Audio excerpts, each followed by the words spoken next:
هنا في ميدان النصر الحافلات تحمل في كل ساعة آلاف المواطنين القادمين من أقاصي أوشيانيا لتهنئة الأخ الأكبر في مقر الحب.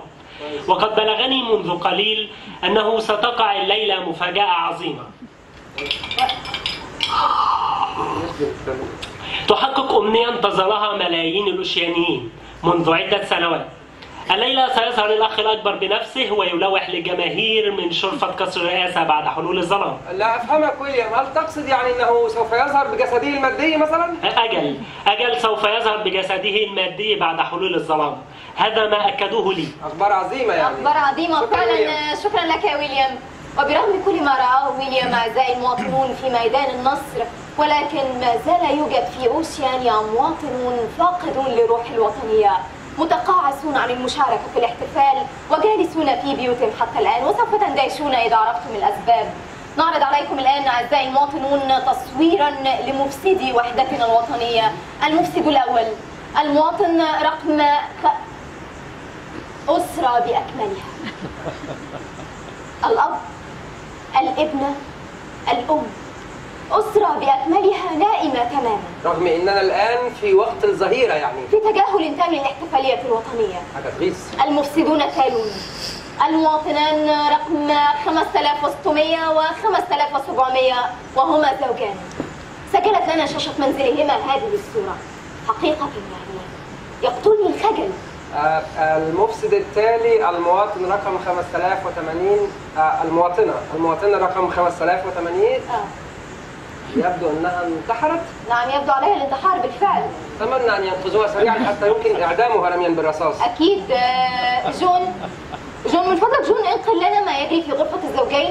يا ريت. يعني نريد أن نعرف المدى الذي وصل إليه بالضبط.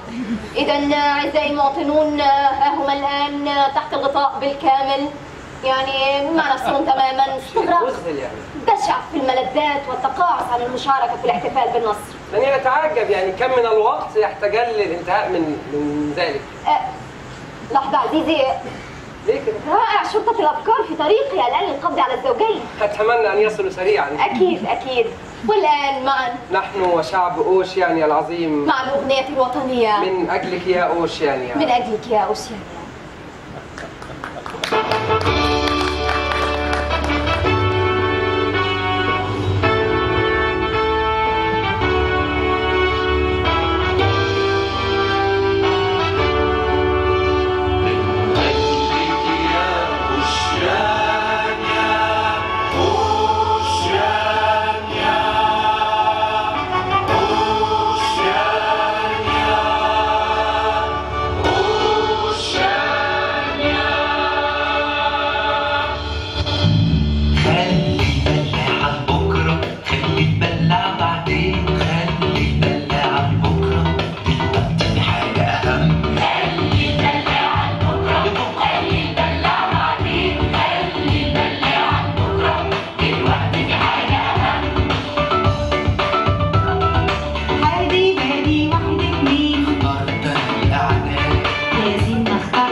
ده يبقى راجل ما حصلش. ما هي دي العبقريه.